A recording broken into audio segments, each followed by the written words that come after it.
ओम श्री परमात्मने नमः। वसुदैव सुतं देवं कंसचाणूरमर्दनं देवकी परमानंदं कृष्णं वंदे जगद्गुरुं।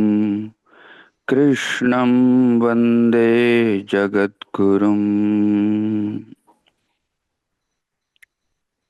परमात्मा की महती कृपा से हम लोगों को दोबारा गीता शास्त्र के ऊपर विचार विमर्श करने का सुअवसर प्राप्त हुआ है। और सबसे पहले सदगुरु जी का कोटान कोट धन्यवाद करते हुए सभी श्रोताओं का मैं पुनः स्वागत करता हूं, अभिनंदन करता हूं। और अपनी बात शुरू करने से पहले सबसे करबद्ध प्रार्थना है, सब लोग बड़े प्रेम सत्कार से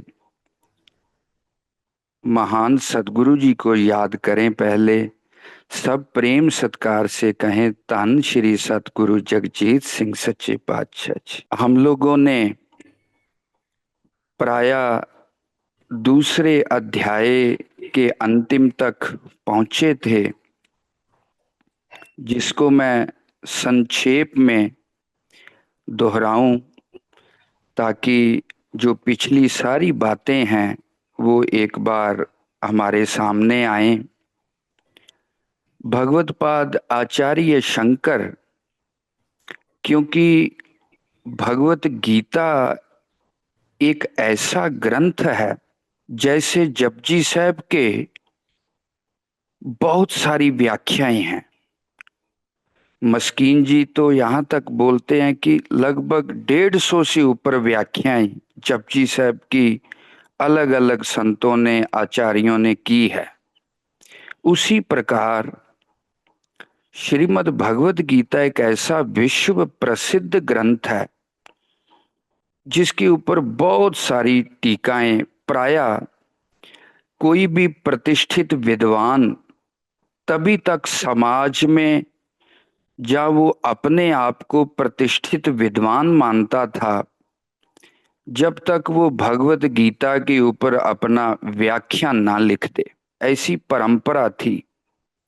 और मैंने पहले भी बताया कि वेदांत की जो प्रस्थान त्रयी है, वो जो पढ़ा है उसी को विद्वानों में मान्यता मिलती थी। जहाँ महामंडलेश्वर की जो उपाधि पहले दी जाती थी, जो प्रस्थान त्रयी को पढ़ा हो, पढ़ाता हो, समझता हो, तो प्रस्थान त्रयी में उपनिषद, ब्रह्म सूत्र और ये भगवत गीता है। तो इसकी अनेक व्याख्यान हैं। विशिष्टा अद्वैत हो, द्वैत हो, शंकर का अद्वैत हो, तो प्राय सभी लोगों ने, लेकिन सब ने अपने सिद्धांत के अनुसार भगवत गीता की व्याख्या की है। जैसे गुरबाणी को ही जब बहुत भक्ति भाव से लोग देखते हैं, तो ये एक प्रेम, भक्ति, समर्पण, इसी अर्थ में गुरबाणी को देखते हैं। लेकिन जब कोई विचारक और दार्शनिक गुरबाणी को देखता है, तो इसमें बहुत दर्शन के गंभीर तत्वों का वर्णन हुआ है। उसी प्रकार गीता का द्वैत परक अर्थ है, अद्वैत परक है, कर्म की प्रधानता है, ज्ञान की प्रधानता है। अलग अलग आचार्यों का अलग अलग मत है, लेकिन जो प्रतिष्ठित सिद्धांत है वो आचार्य शंकर का है, जो अद्वैत परक है। उसी को भगवत्पाद गीता भाष्य की भूमिका में शुरू में लिखते हैं, जो मैं आपको सुनाना चाहता हूं। तस्य अस्य गीता शास्त्रस्य संक्षेपतः प्रयोजनम। ये गीता शास्त्र का प्रयोजन क्या है, वो संक्षेप में आप सुन लीजिए। परम निःश्रेयसम स हेतुकस्य संसारस्य अत्यंतो उपरम लक्षणम। परम जो निःश्रेयस है, मुक्ति, वो गीता शास्त्र का प्रयोजन है। और मुक्ति में जो सहायक ये जो संसार है, इसका अत्यंत उपराम है, अर्थात संसार का मिथ्यात्व, संसार का बाध मुक्ति के लिए जरूरी है। इसीलिए गीता शास्त्र का प्रयोजन तो मुक्ति है। और मुक्ति की सिद्धि तभी होगी जब संसार का उपराम होगा, मिथ्यात्व होगा, बाध होगा। इसीलिए संसार के उपराम का वर्णन भी गीता शास्त्र में मिलता है। तच्च सर्व कर्म संन्यास पूर्वकाद आत्मज्ञान निष्ठा रूप धर्माद भवती। वो मुक्ति कैसे होगी? संसार के उपराम से होगी। तो संसार का उपराम कैसे होगा? सर्व कर्म संन्यास पूर्वक होगा। सभी कर्मों को स्वरूपता त्याग करके, क्योंकि आत्मा निष्क्रिय स्वरूप है, नित्य स्वरूप है, अपरिणामी स्वरूप है। इसीलिए जब तक कर्मों का बंधन है, कर्ता भोक्ता बना हुआ है, तब तक संसार का उपराम नहीं हो सकता।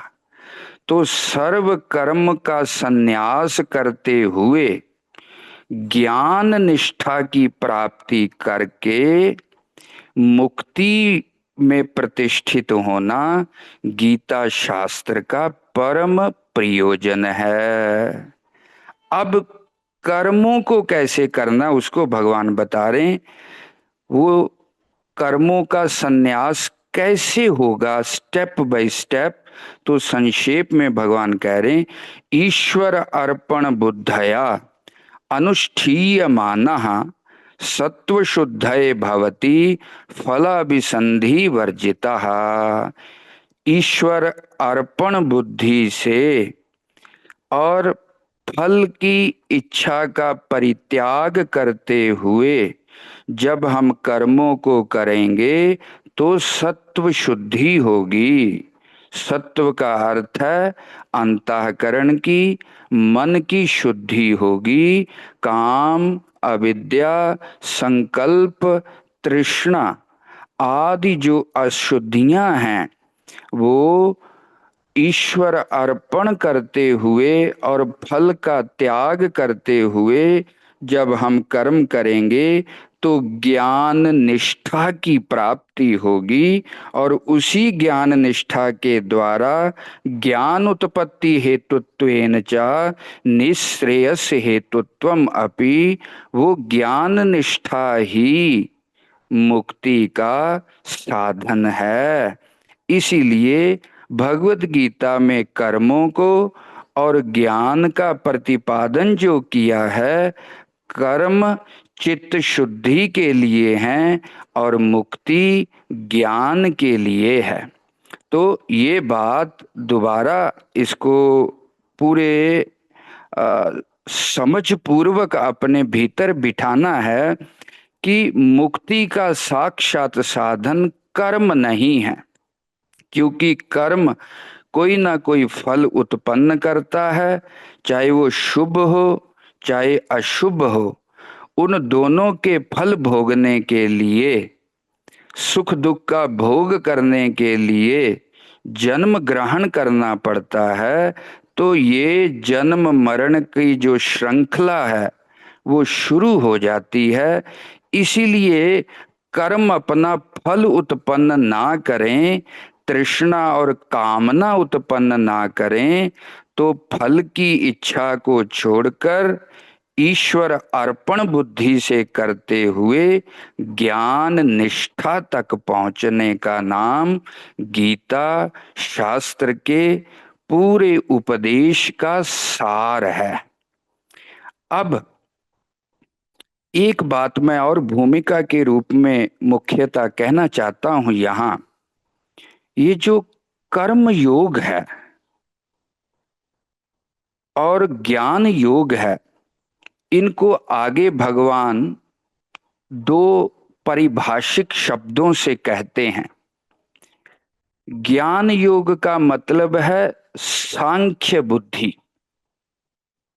जहां सांख्य निष्ठा, और कर्म योग का जो दूसरा शब्द भगवान प्रयोग करते हैं वो है योग बुद्धि, योग निष्ठा।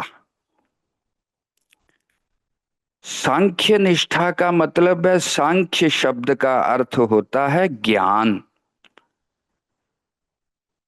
और योग शब्द का अर्थ होता है जुड़ना। जुड़ने का तात्पर्य कि हमारे कर्म जो हैं वो अभी हमारे स्वार्थ सिद्धि के कारण बनते हैं, अर्थात अपने अहम से जुड़ते हैं। जब कर्म ईश्वर के साथ जुड़ जाएंगे, कर्मों का योग ईश्वर के साथ हो जाएगा, तो उसी को बोलते हैं योग बुद्धि, जहाँ योग निष्ठा। निष्ठा शब्द का अर्थ क्या है? नितराम स्थिति इति निष्ठा।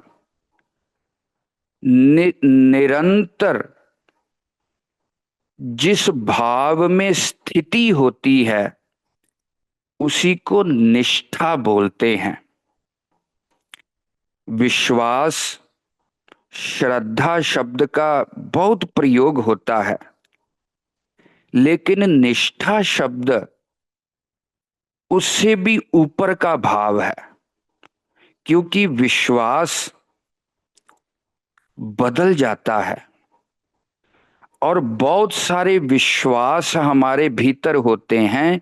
किसी एक विश्वास को लेकर हम नहीं जीते, जब उसी विश्वास में प्रेम जुड़ जाता है तो वही श्रद्धा बन जाती है, और वही श्रद्धा जब पूरे जीवन में स्थिति प्राप्त कर लेती है, स्थिति का मतलब उससे हम विचलित नहीं होते। हमारे कर्मों के द्वारा, हमारी प्रत्येक क्रिया भाव के द्वारा जब हमारी श्रद्धा बाहर झलकने लगती है, उसको बोलते हैं निष्ठा, स्थिति, दृढ़ता। तो ज्ञान निष्ठा, जहाँ सांख्य निष्ठा का मतलब है कि ऐसा साधक जिसकी निष्ठा अब कर्मों में नहीं है, ज्ञान में है, और ज्ञान प्राप्ति के लिए ही वो सभी साधन करता है, प्रयास करता है, अर्थात सभी कर्मों का त्याग करके वो निरंतर ध्यान, समाधि, चिंतन और मनन में लगता है। उसका नाम है सांख्य निष्ठा। ये उत्तम अधिकारी की बात है। अब सर्व कर्मों का संन्यास जो है वो ज्ञान निष्ठा के लिए जरूरी है, क्योंकि कर्म भी उसकी बहिर्मुखता और संसारिकता की तरफ उसको धकेल देते हैं। इसीलिए जो सन्यासी साधक है, सन्यासी शब्द मैं यहाँ परिभाषिक अर्थ में प्रयोग कर रहा हूं, जिसने संपूर्ण संकल्पों का, कामनाओं का परित्याग कर दिया है, 6वें अध्याय में भगवान उसी को सन्यासी कहते हैं, जिसने घर पर त्याग दिया है, उस अर्थ में नहीं। तो सांख्य निष्ठा का जो अधिकारी है, वो सभी संकल्प और कामनाओं का परित्याग करने से, सभी कर्मों का त्याग करके ज्ञान प्राप्ति के लिए ही पूरा जीवन लगा देता है। अब संकल्प त्याग कौन करता है, ये एक बड़ा मुख्य भाव है। और इन दोनों निष्ठाओं का अंतर और हम किस साधना के अधिकारी हैं, उसका भी पता चलता है। क्योंकि बिना अधिकार के जो साधना की जाती है, वो निष्पन्न नहीं होती, सफल नहीं होती। योग्यता जरूरी है। तो ज्ञान निष्ठा का, सांख्य बुद्धि का अधिकारी जो है, जिसको ये जो अहम मैं करके मैं अनुभव करता हूं, इसके प्रति जिसकी आस्था नहीं है, जिसको ये संशय पैदा हो गया है, मैं देह इंद्रिय मन बुद्धि नहीं, मैं ब्रह्म हूं, क्या हूं, ये अभी निष्कर्ष निकालना है, साधना करनी है। लेकिन अब इसके ऊपर उसको आस्था नहीं, विश्वास नहीं। उसने अपने जीवन के अनुभवों से, गुरु की कृपा से इतना समझ आ गई है कि मैं देह इंद्रिय मन बुद्धि नहीं हूं।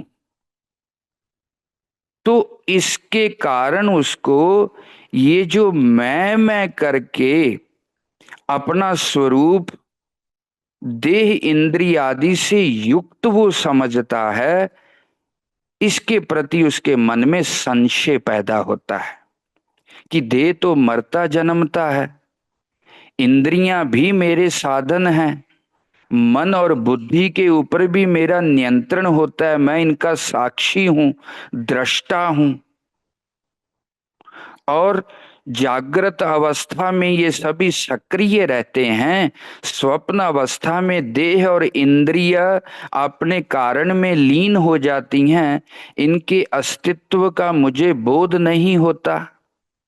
और गहरी नींद में, सुषुप्ति अवस्था में मन भी नहीं रहता, बुद्धि भी नहीं रहती, लेकिन मैं तो रहता हूं। वो मैं क्या है, उस मैं की यथार्थता क्या है? शरीर मरता जन्मता है, मैं तो हमेशा रहने वाला हूं, जन्म जन्मांतर में यात्रा करता हूं। तो इस मैं के प्रति जिसके मन में संशय पैदा हो जाए, जिसको आचार्य शंकर अपनी एक मोह मुद्गर करके एक ग्रंथ है, जिसमें वो कहते हैं, को हम कुता अयाता, को में जननी, को में माता, इति परिभावय सर्वम असारम, जगत त्यक्त्वा ब्रह्म विचारम। मैं कौन हूं, मैं कहाँ से आया हूं, मैं मर के कहाँ जाता हूं, मेरा यथार्थ स्वरूप क्या है, ये जगत सत्य है कि मिथ्या है, जगत के साथ मेरा संबंध क्या है, ब्रह्म क्या है। जब ये प्रश्न व्यक्ति के जीवन में केंद्रीय प्रश्न बन जाएं, जैसे हम जब कोई काम करते हैं तो ये कैसे हो, सफल कैसे होगा, किन लोगों के साथ मिलके करना है, कहाँ करना है, कितना इन्वेस्ट करना है, तो वो सब प्रश्न हमारे को दिन रात हमारे दिलो दिमाग में घूमते रहते हैं। अब ये जो सांख्य बुद्धि वाला है ना, अब उसके मन में और कोई भी संसार का संकल्प नहीं है, और कोई भी संसार की कामना नहीं है। संसार को कुछ भी प्राप्त करना, संसार के किसी भी सुख को भोग करने की आशा नहीं है। अब दिन रात तड़फ क्या है, मैं कौन हूं, कहां से आया हूं, मेरा स्वरूप क्या है, ये जगत क्या है, परमात्मा के साथ मेरा क्या संबंध है, तो उसका जो पूरा जीवन है अब इसी आधार पे खड़ा है।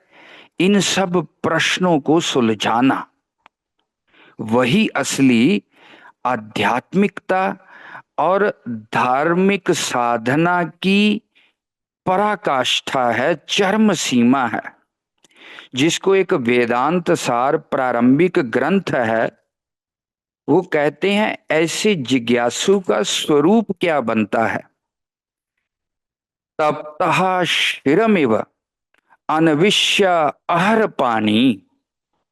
आचार्य सदानंद वेदांत सार ग्रंथ के कर्ता लिखते हैं, जैसे किसी के सर में आग लगी हो और वो पानी को ढूंढता है और भागता है कहीं पानी मिल जाए और मेरे सर की तड़फ खत्म हो जाए।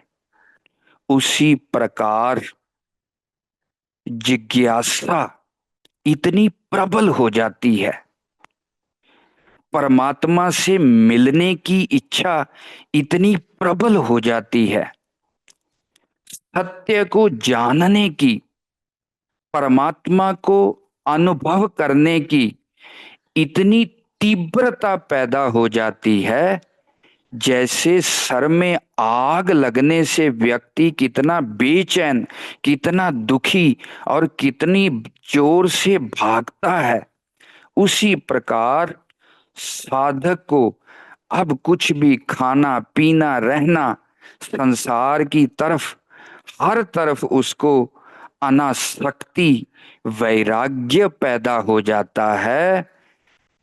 और इसी सत्य को जानने के लिए उसके भीतर तड़फ पैदा होती है।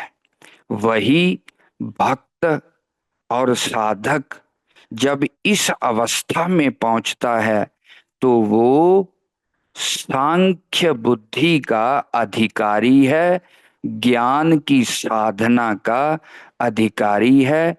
ये भगवान इस बात के ऊपर बहुत जोर देंगे और इस दृष्टि को बिना समझे हमारी हकीकत क्या है, हम किस साधना के अधिकारी हैं, योग्यता रखते हैं, उसका पता नहीं चलता। क्योंकि स्वाभाविक हर व्यक्ति अपने आप को बड़ा पवित्र और बड़े ऊंचे साधना के अपने आप को योग समझता है।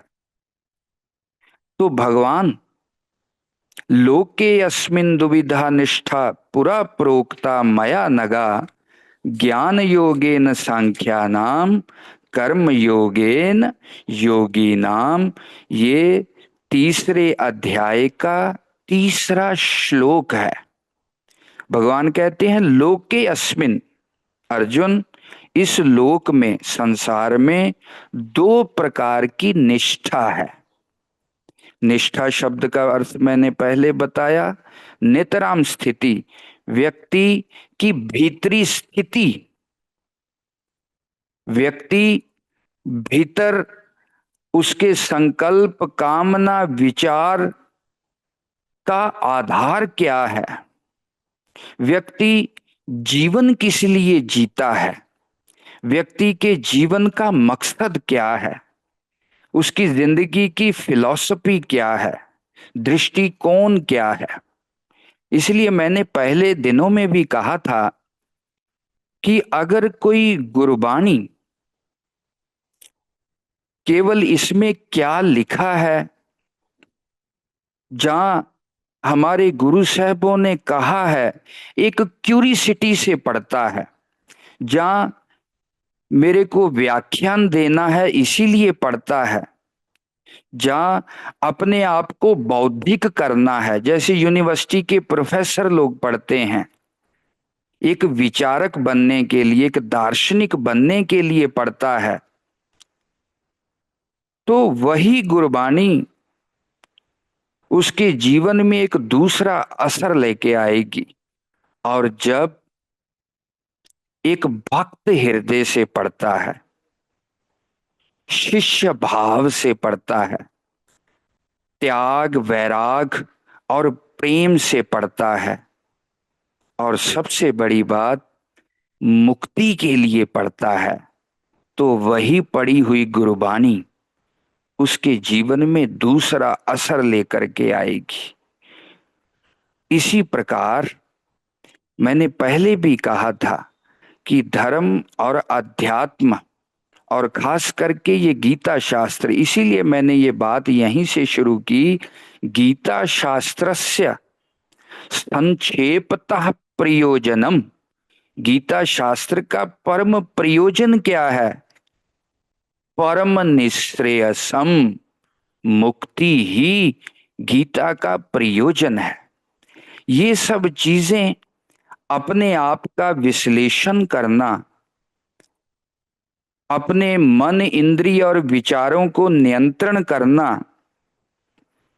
वही व्यक्ति करेगा जिसको मुक्ति की इच्छा है। दूसरा क्यों करेगा?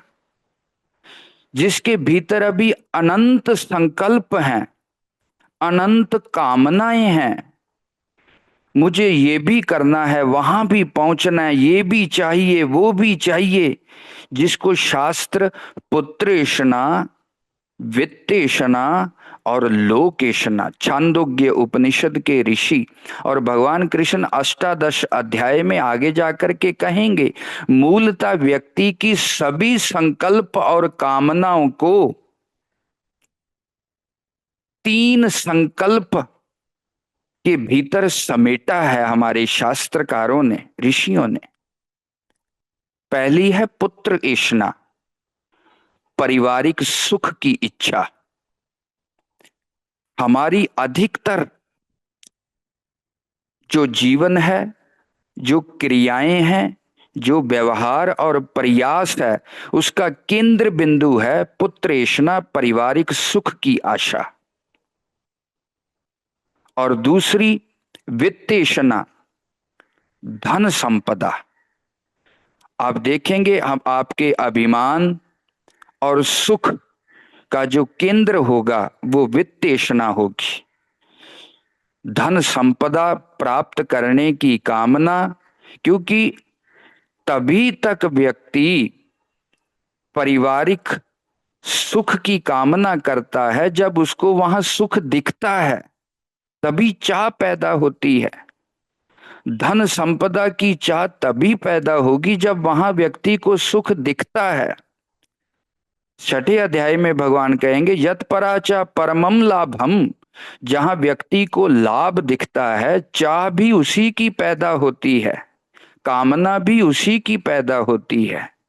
तो दूसरी है वित्तेषणा, धन संपदा हो और उसकी प्राप्ति कितना सुखकर होता है, अभिमान को कितना बढ़ाता है, व्यक्ति को भीतर से कितना संतोष और निश्चिंत करता है।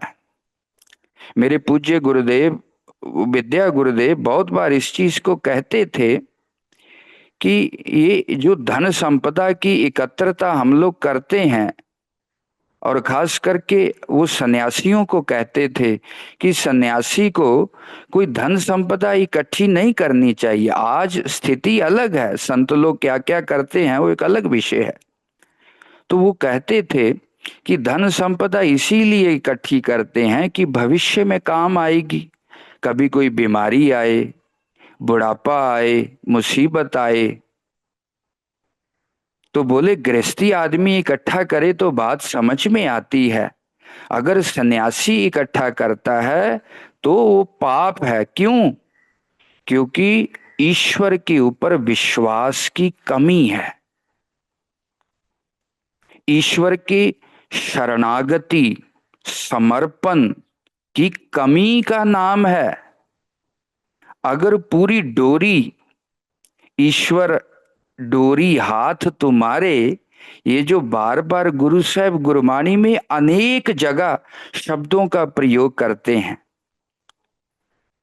छोटी सी एक और कथा मैं कह दूं अपनी बात की स्पष्टता के लिए, कि इस मार्ग में अपने सतगुरु के प्रति समर्पण निष्ठा, एक शब्द और मेरे को याद आ गया, यहां प्रासंगिक है इसलिए बोल दूं। सदगुरु जगजीत सिंह पातशाह जी के उपदेशों में हम आपने सुना है, सदगुरु जी कहते हैं कि अपने सदगुरु का विश्वास पात्र बनना ही सिक्खी है।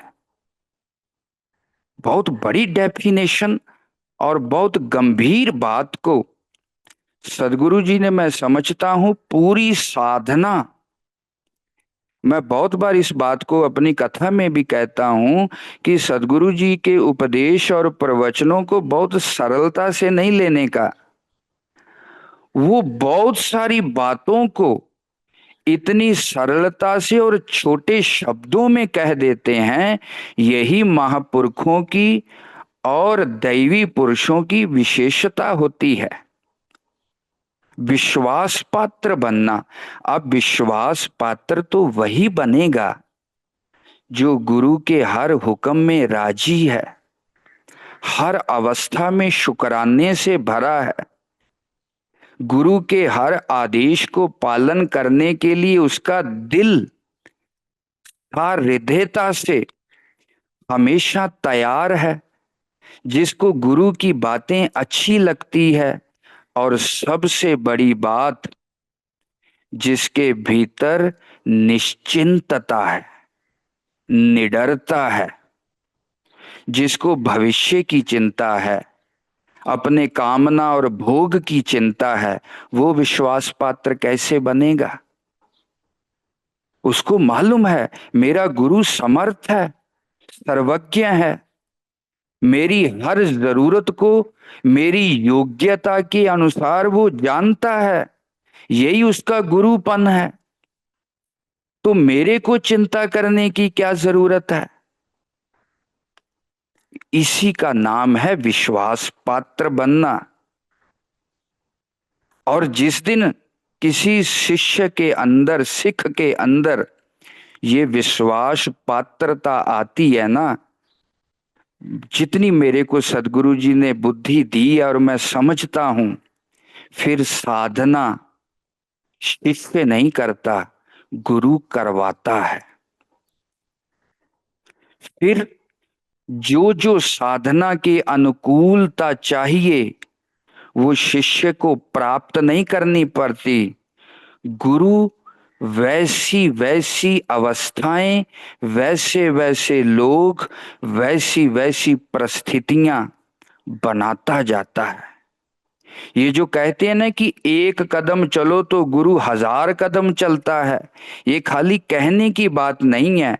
जब ये समर्पण और विश्वास पात्रता हृदय में दृढ़ हो जाती है, फिर गुरु पूरी साधना करवाता है, और गुरु ही शिष्य के दिल में बैठ करके और बाहरी रूप से भी उसके जीवन को नियंत्रित करने लगता है, रक्षित करने लगता है, और पूरी चिंताएं गुरु की बन जाती हैं। यही इस प्रेम पूर्ण संबंध में, यही दुनियावी जो संबंध है उनमें अंतर है। एक बार समर्पण करना पड़ता है बस, फिर बाकी चिंता सदगुरु की बन जाती है।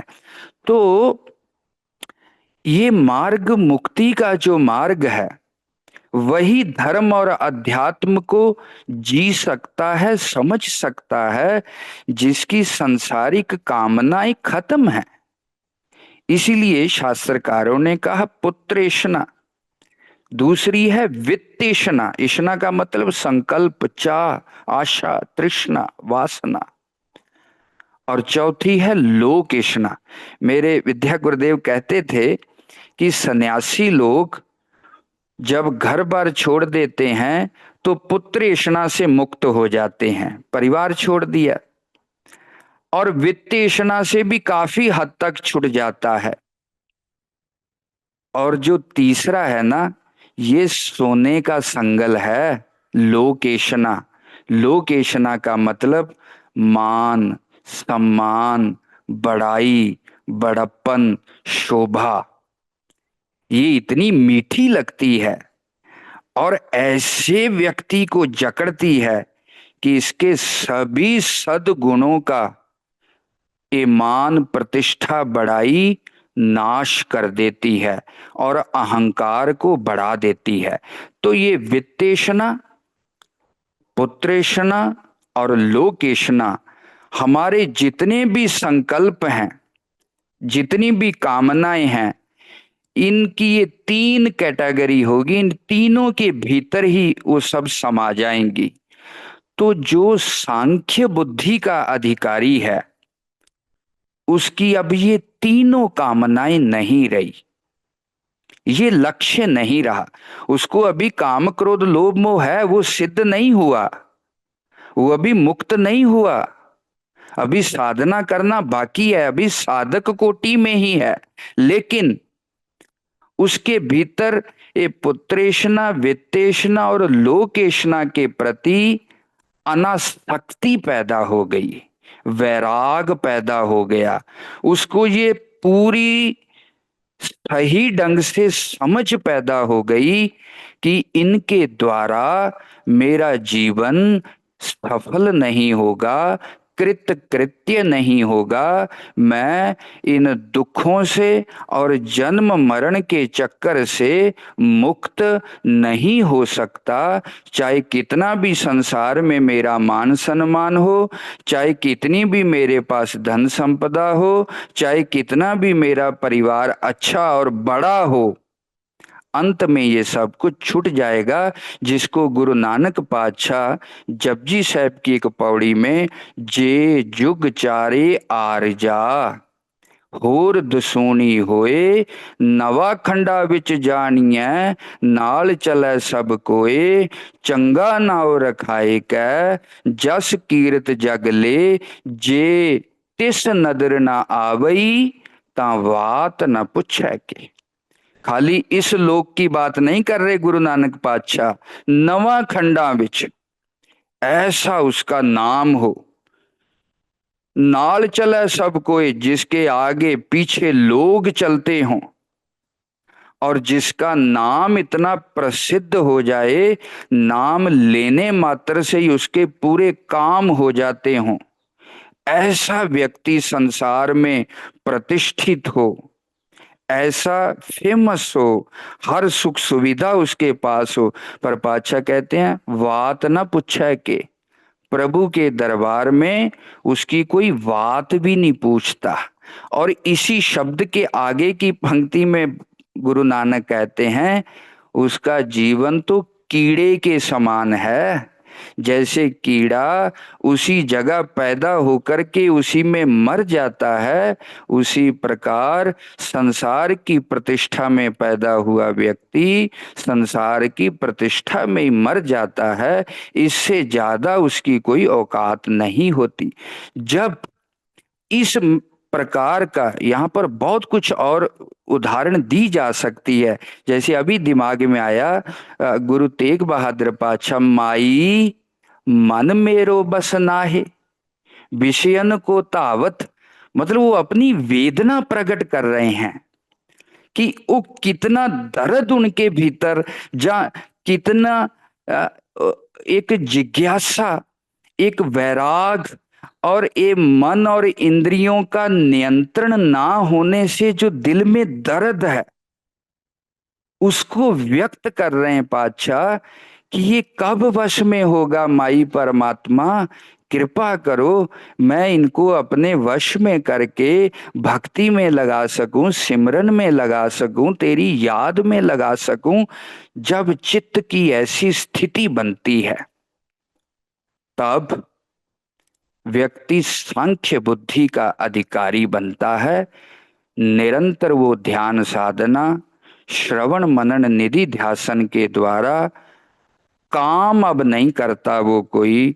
सभी संकल्पों का त्याग, सभी ऐषणाओं का त्याग करते हुए निरंतर मैं कौन हूँ, कहाँ से आया हूँ, मर के कहाँ जाता हूँ, संसार का क्या स्वरूप है, परमात्मा के साथ मेरा क्या संबंध है, इन्हीं सब प्रश्नों का उत्तर खोजने के लिए वो पूरा जीवन लगा देता है।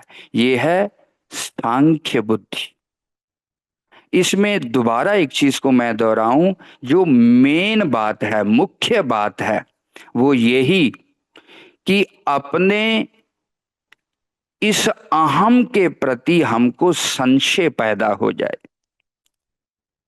अनास्था पैदा हो जाए, विश्वास जो है कि मैं देह इंद्रिय मन बुद्धि वाला ही हूं, मैं कर्ता भोक्ता ही हूं, ये विश्वास टूट जाए, तब सांख्य बुद्धि की साधना शुरू होती है। जहां मैं इसमें कहूं, जब व्यक्ति का अहंकार, मैं करने वाला हूं, मेरे द्वारा काम होते हैं, मैं नहीं करूंगा तो कैसे होगा, ये बुद्धि जब व्यक्ति की टूटती है, ये विश्वास टूटता है, तब व्यक्ति सांख्य बुद्धि का अधिकारी बनता है। और दूसरी है योग बुद्धि। भगवान कहते हैं, लोके अस्मिन दुविधा निष्ठा। अर्जुन, दो प्रकार की निष्ठा है, ज्ञान योगेन सांख्या नाम, तीसरे अध्याय का तीसरा श्लोक।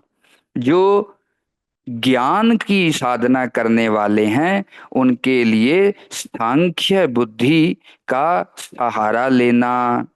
और कर्म योगे न योगी नाम, जो योगी लोग हैं, ज्ञान की साधना में अभी योग्यता नहीं रखते, जिनका अहंकार बहुत प्रबल है, जिनकी देह आसक्ति बहुत प्रबल है, जो देह को ही अपना स्वरूप मानते हैं, देह के जन्म मरण को, देह के रोगी होने को अपने आप को ही रोगी मानते हैं, देह के ही साथ अपने आप को जोड़ करके जो देखते हैं, वो कर्म योग के अधिकारी हैं। उनके लिए योग बुद्धि का मैं वर्णन करूंगा।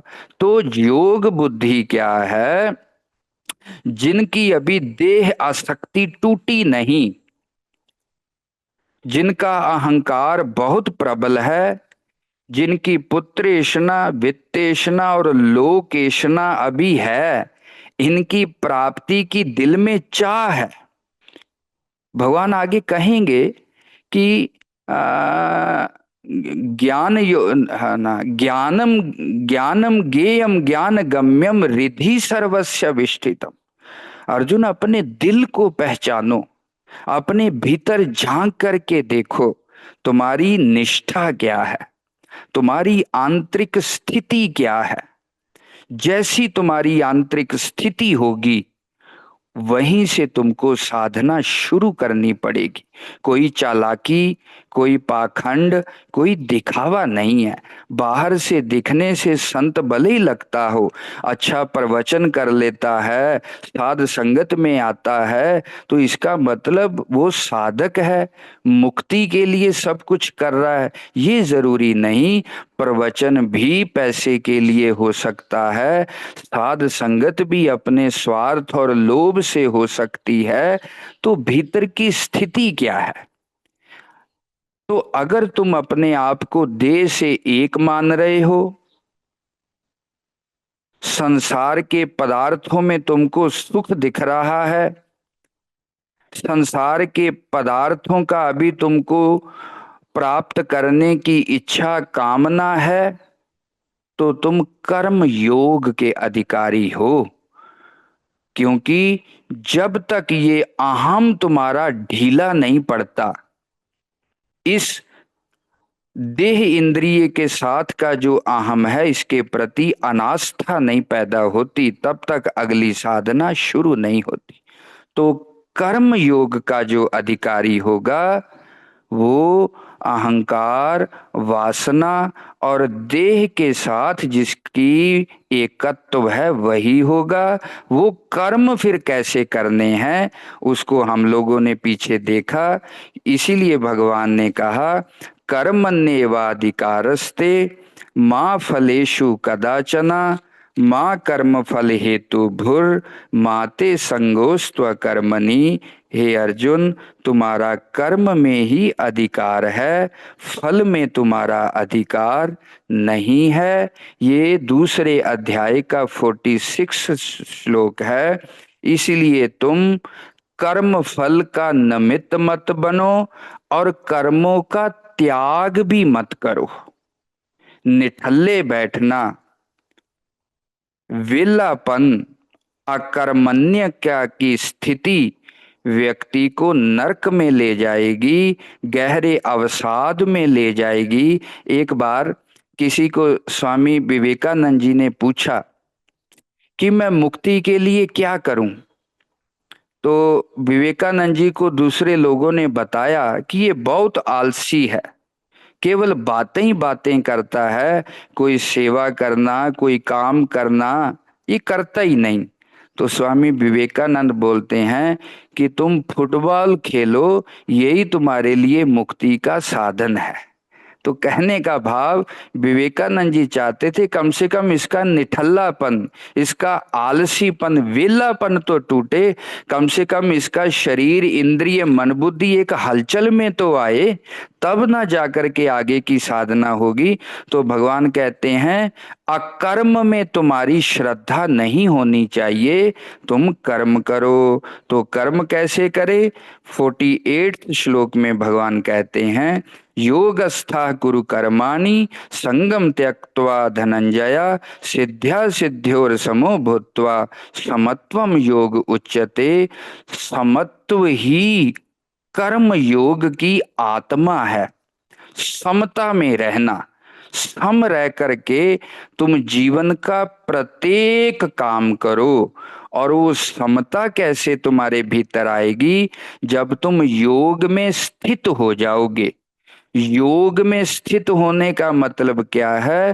पहला, संग का त्याग करके कर्म करो। संग का मतलब आसक्ति, फल की तृष्णा, कामना, भोग की इच्छा को छोड़ करके ये फल मेरे लिए ही हो, मैं ही भोगूं, इस पे मेरा ही अधिकार हो, ये भावना को छोड़ दो। तो कर्म जो है तुम्हारा समता से होने लगेगा।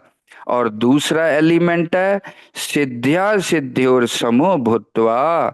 सिद्धि में सफलता, असफलता, हानि, लाभ, जय, पराजय, ये जितने भी द्वंद्व हमारे सामने प्रत्येक परिस्थिति में आते हैं, भगवान कहते हैं उनमें सम रहो, उनमें अपने आप को विचलित और दुखी मत करो। इस प्रकार से जब तुम कर्म योग करते जाओगे, करते करते तुम्हारे कर्म बंधन नहीं बनेंगे, तुम्हारी आशा और तृष्णाओं को बढ़ाएंगे नहीं, बल्कि तुम्हारे चित्त को शुद्ध करते जाएंगे।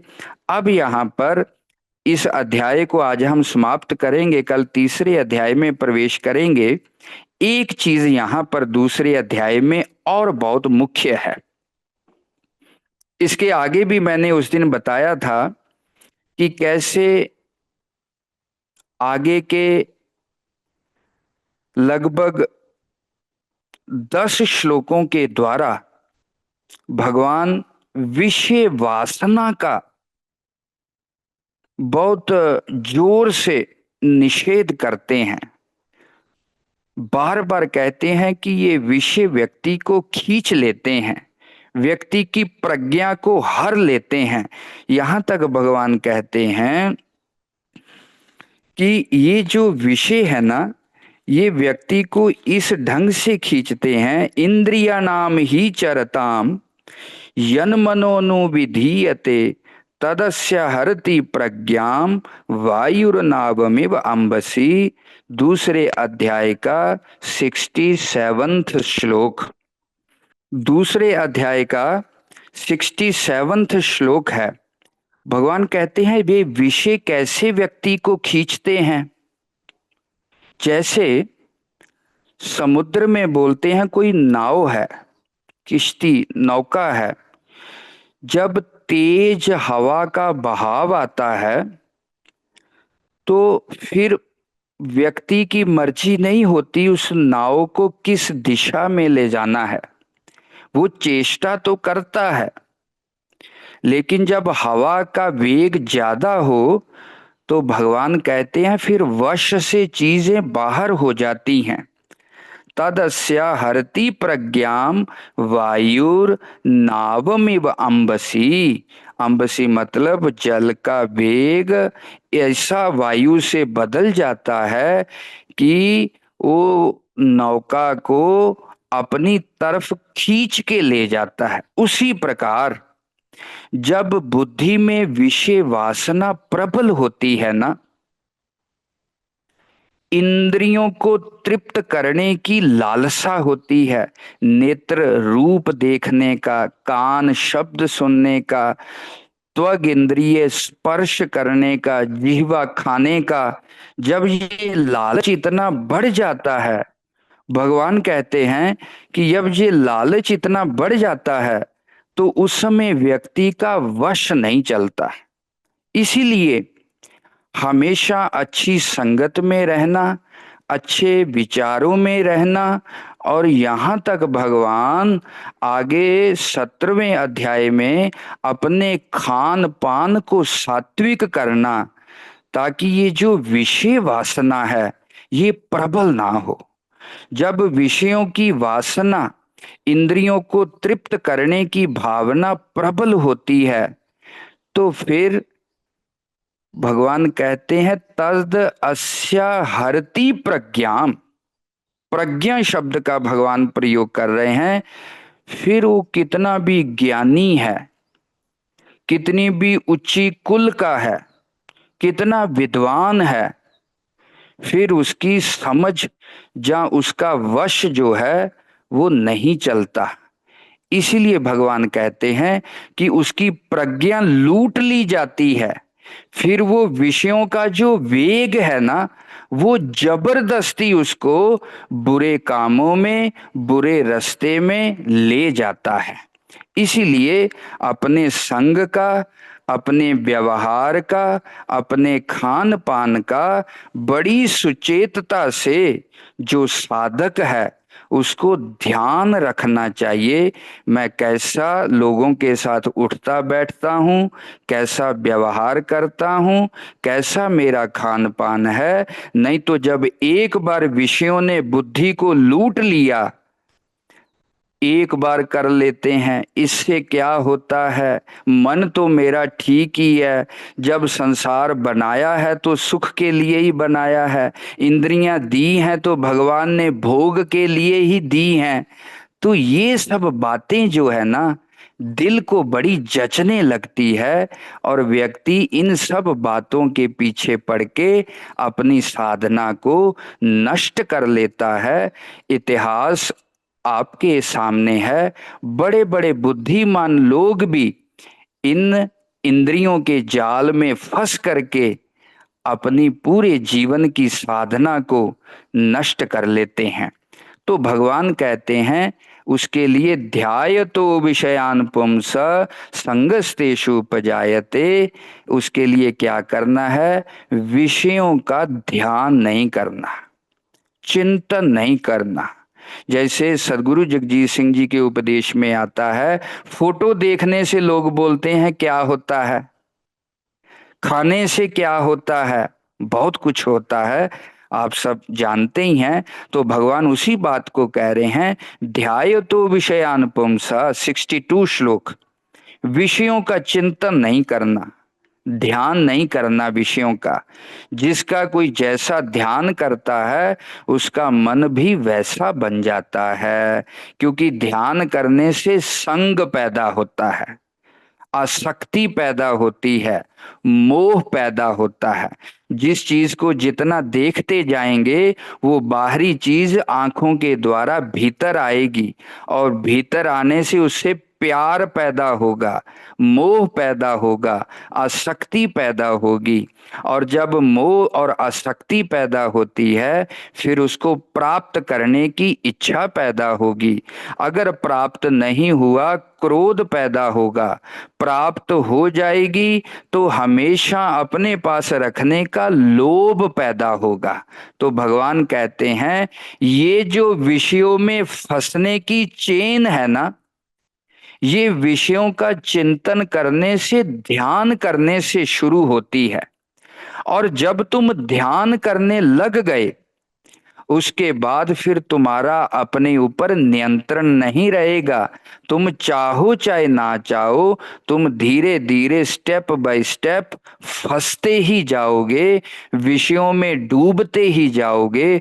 कल छोड़ दूंगा, परसों छोड़ दूंगा, इतने में क्या होगा। इसलिए मैंने ये पहले ये 67 श्लोक उठाया। भगवान कहते हैं तदसि तदस्या हरति प्रज्ञाम।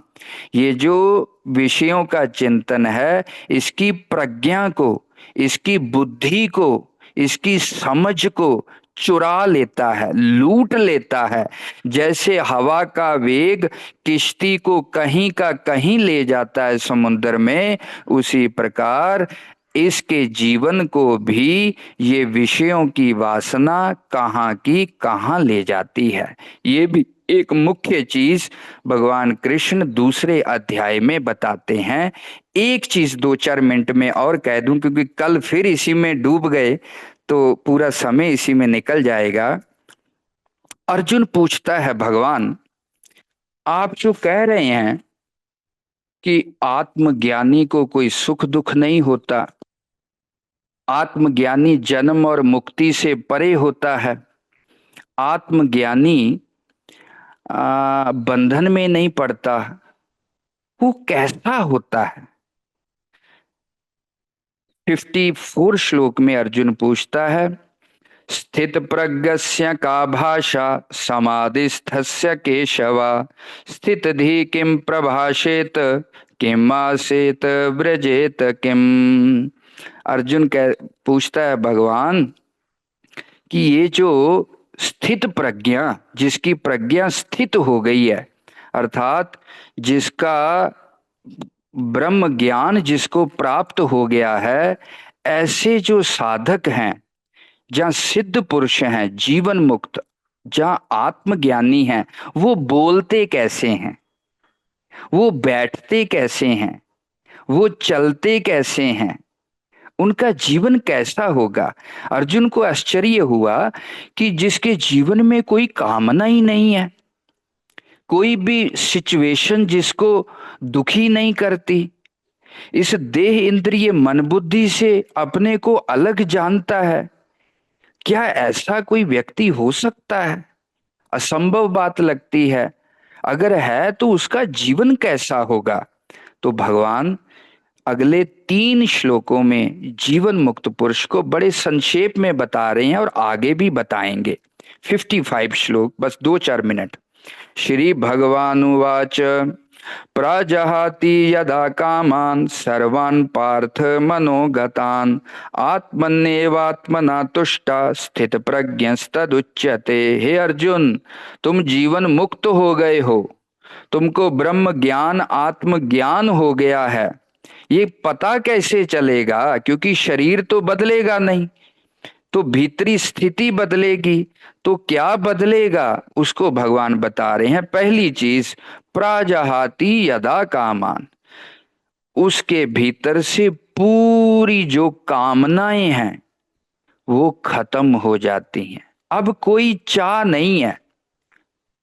ईश्वर जो राज मगाए तो क्या कट जाई, भीख मगाए तो क्या कट जाई, राज देवे तो क्या बढ़ जाई, आदि जो शब्द है, जैसे पतंग डोर के हवाले होती है, जिधर की हवा का वेग पतंग भी उधर को ही जाता है।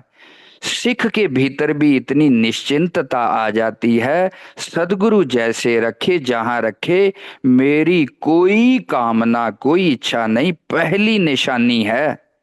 प्रजहाति यदा कामान सर्वान पार्थ मनोगतान। यहां तक खाना पीना सोना रहने की व्यवस्था भी परमात्मा करेंगे। मनोगतान, मन से हर प्रकार की कामना निकल जाए, संकल्प निकल जाए, इच्छा निकल जाए। ये आत्मज्ञानी की पहली निशानी है, भीतर की पहली स्थिति है। दूसरी, आत्मन्येवात्मना तुष्टा स्थित प्रज्ञस्तदुच्यते। ओ आत्मन्येवात्मना तुष्टा, वो अपने भीतर ही प्रसन्न रहता है। जैसे हमको इंजॉय करने के लिए कोई दूसरा चाहिए, अकेले में हमको भय लगता है, डर लगता है। परिवार चाहिए, पदार्थ, लोग यही बोलते कोई काम ही दे दो, कहीं घूमने ही चले जाएं। वो भीतर से संतुष्ट रहता है, उसको किसी की जरूरत नहीं है। क्यों? क्योंकि भीतर कोई कामना ही नहीं है, अपूर्णता नहीं है, कमी नहीं है। वो अपने आनंद में मग्न रहता है। आत्मन्येवात्मना तुष्टा, उसको किसी की जरूरत नहीं पड़ती। वो अपने भीतर हर स्थिति में, हर जगह आनंद में रहता है, प्रसन्न में रहता है। अगर आपको किसी दूसरे की अभी जरूरत महसूस होती है कि मैं पैसे के बिना, परिवार के बिना, ऐसी सिचुएशन के बिना जी नहीं सकता, तो अभी आत्मज्ञान नहीं हुआ। ये दूसरी निशानी। तीसरी, दुखेशु अनुद्विगन मना सुखेशु विगत स्प्रिया वीतराग भय क्रोधा स्थित धीर मुनि रुच्यते। कि भी कोई भी सुख और दुख उसको विचलित नहीं करता, सुख और दुख में उसको स्प्रिया नहीं होती।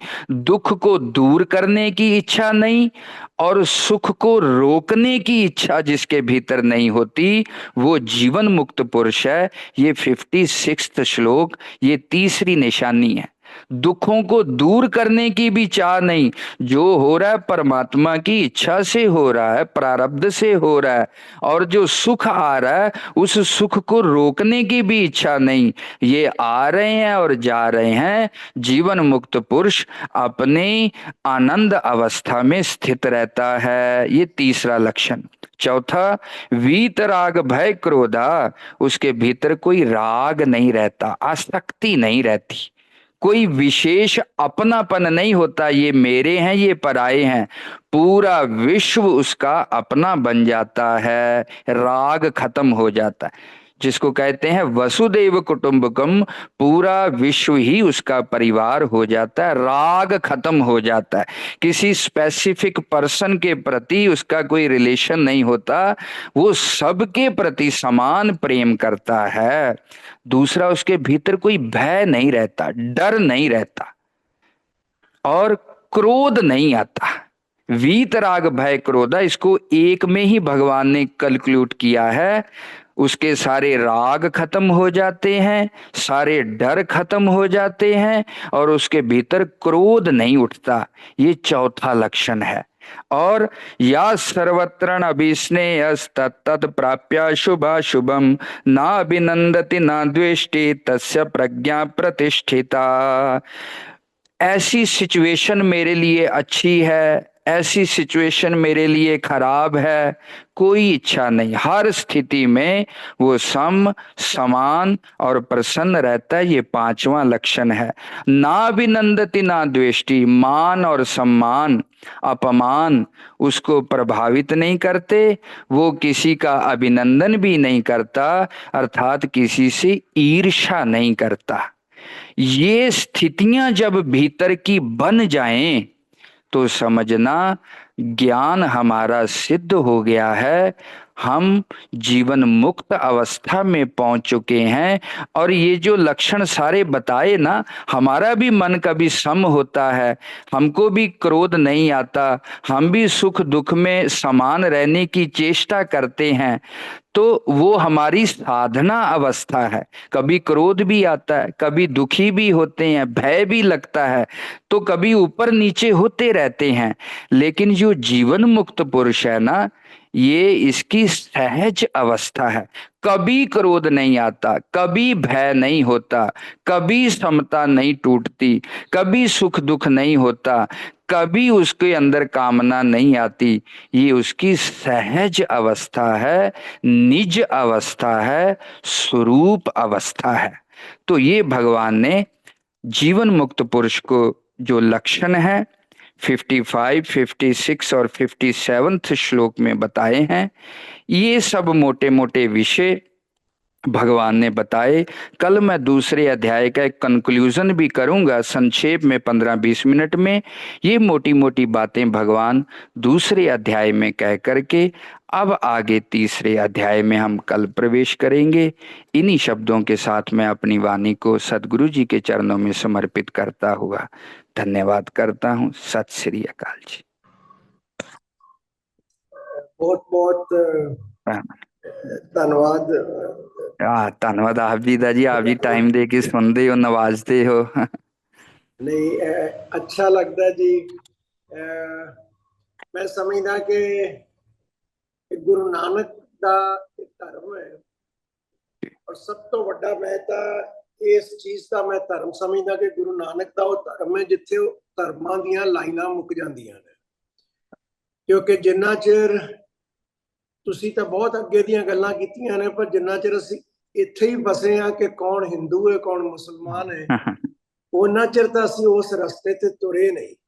ਸੋ ਜੀ ਜੀ ਜੀ, ਇਹੋ ਹੀ ਸੰਦੇਸ਼ ਸਾਡਾ ਗੀਤਾ 'ਚ, ਉਹੀ ਗੁਰਬਾਣੀ 'ਚ, ਕਿਤੇ ਵੀ ਨਾ ਤਾਂ ਇਹ ਗੀਤਾ 'ਚ ਗੱਲ ਆਉਂਦੀ ਹੈ ਕਿ ਇਹ ਹਿੰਦੂ ਦਾ ਧਰਮ ਹੈ, ਮੁਸਲਮਾਨ ਦਾ ਧਰਮ ਹੈ, ਸਭ ਇਹ ਗਿਆਨ ਤਾਂ ਸਭ ਮਨੁੱਖ ਮਾਤਰ ਵਾਸਤੇ ਹੈ। ਜੀ ਜੀ, ਉਹੋ ਹੀ ਚੀਜ਼ ਜਿਹੜੀ ਹੈ ਗੁਰਬਾਣੀ ਵਿੱਚ ਹੈਗੀ ਹੈ। ਹਾਲਾਂਕਿ ਅਲੱਗ-ਅਲੱਗ ਅਵਸਥਾ ਨੇ, ਜਿਸ ਤਰ੍ਹਾਂ ਤੁਸੀਂ ਬੜਾ ਸੋਹਣਾ ਬਿਆਨ ਕੀਤਾ ਕਿ ਜਿਹੜਾ ਬ੍ਰਹਮ ਗਿਆਨੀ ਹੈ ਉਹ ਤਾਂ ਬ੍ਰਹਮ ਗਿਆਨੀ ਸਦਾ ਨਿਰਲੇਪ ਜੈਸੇ ਜਨਮੈ ਕਮਲ ਕਮਲ ਹੈ।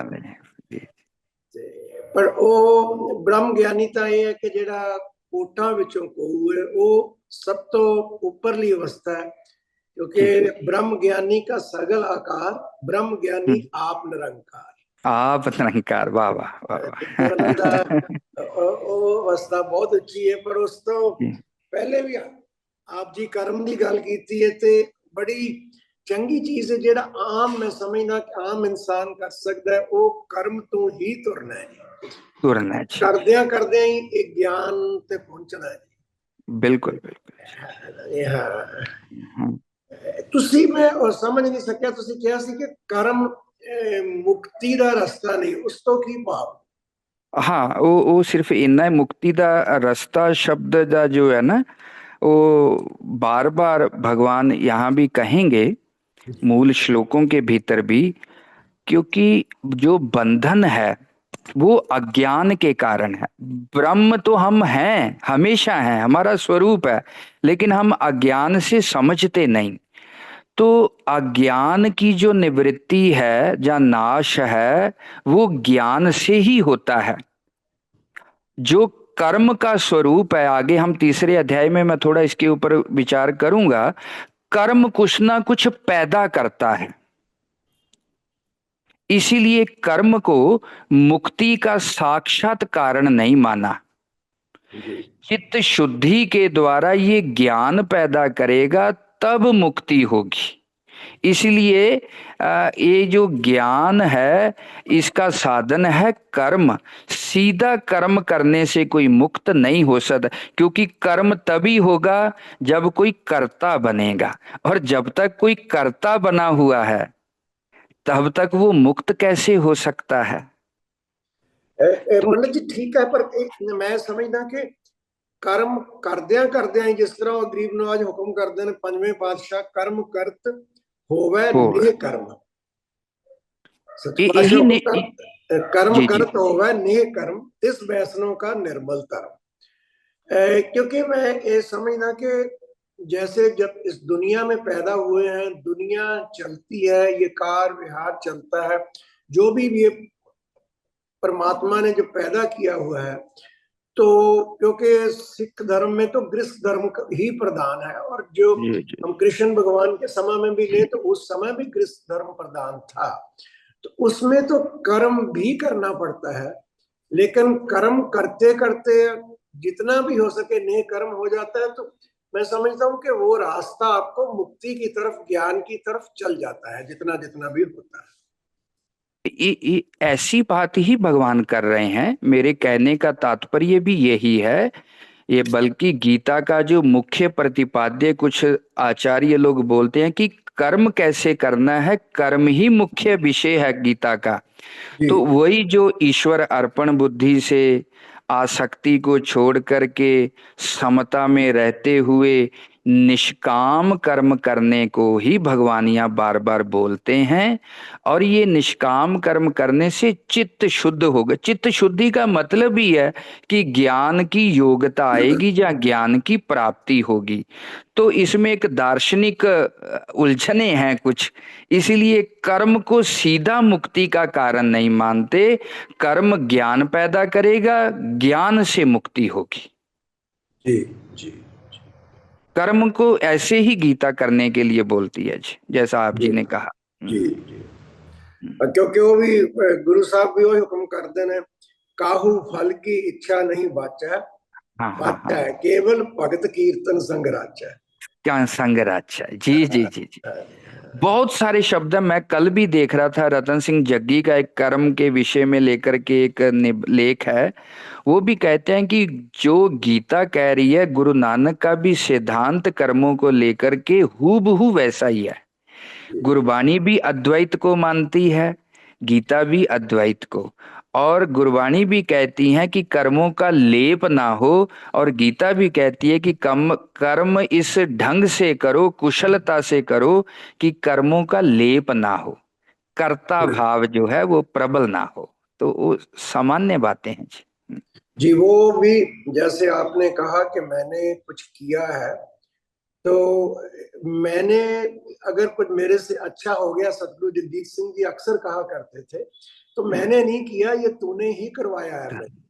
तो नहीं सतगुरु जी तो यहाँ तक कहते थे, आई थिंक सतगुरु प्रताप सिंह जी के उपदेश में भी आता है कि जी। कभी कभी ये नाम सिमरन करने लग जाता है, तो फिर एक और कंडा अंदर उत्पत्ति होता है कि मैं नाम सिमरन कर रहा हूँ, मैं गुरबाणी पढ़ रहा हूँ, मैं यज्ञ कर रहा हूँ। तो सतगुरु जी जी जी। कहते हैं कि ये भी, इससे भी ये काटे का सौदा है तेरा, ये भी काटे का हाँ सौदा है। हाँ, काटे जितनी दा देर सब। वो करवाता नहीं, उतनी देर तुम करने वाले कौन हो, तुम कर नहीं सकते। हाँ, कर नहीं सकते, जी जी जी जी। असल में पातशाह जी, ये जो अभी हम लोग दूसरे तीसरे अध्याय में प्रवेश है ना, ये जीव की प्रधानता से वर्णन भगवान करते हैं यहाँ। जैसे जैसे व्यक्ति का चित्त शुद्ध होगा निष्काम कर्म करते करते, तब उसको समझ में आता है कि करने वाला कोई और है। तो कर्ता परमात्मा है, तू करता करना मैं नाही, ये भी बहुत उच्ची अवस्था की बात हो रही है। जी जी तो जी चित्त शुद्धि के बिना ये बात भी समझ में नहीं आती। तो निष्काम कर्मों का जो अभी वर्णन हो रहा है, जी। ये इसी चीज तक पहुंचने के लिए है कि तेरे को ये समझ में आ जाए कि करने वाला तू नहीं, कोई दूसरा है। उस अवस्था से पहले की बात करता हूँ, लेकिन वो भी बहुत प्यारी बात है, मेरा ख्याल शायद किसी भगत बाणी से है। जी जो कर्म की गल ही है, जी। कहनर क्या पुराण सुन कीना, अनभावनी भगत नहीं उपजी, भुखा दान ना दीना, काम ना बिसरियो, क्रोध ना बिसरियो, लोभ ना छूटियो देवा, पर निंदा मुक्ते नहीं छूटी, नेफल भई सब भाई सेवा। सब सेवा, क्या बात है, क्या बात है। असल में पाशा जी, जब तक साधना का सही अर्थ नहीं समझ में आता कि सिक्खी क्या है, या धर्म की साधना, काम तो इस तरफ करना है कि अपना अहंकार गल जाए, काम क्रोध लोभ मोह गल जाए, जीवन उसको समर्पित हो जाए। जब तक इस दिशा की तरफ व्यक्ति का ध्यान नहीं जाता, केवल बाहरी कर्म कांडों के ऊपर ही, कि मैं बाणी कितनी पढ़ रहा हूं, मैं माला कितनी फेर रहा हूं, मैं सेवा कितनी कर रहा हूं, कितने घंटे कर रहा हूं, अगर इस तरफ ही अभी ध्यान है, तो वो जो बाहरी कर्म है ना, वो व्यक्ति की भीतरी स्थिति को बदलते नहीं। जी जी। तो भीतर ये होना चाहिए, चाहे मैं कुछ भी कर रहा हूं धर्म के नाम से, उसका प्रभाव या असर भीतर तक जाना चाहिए।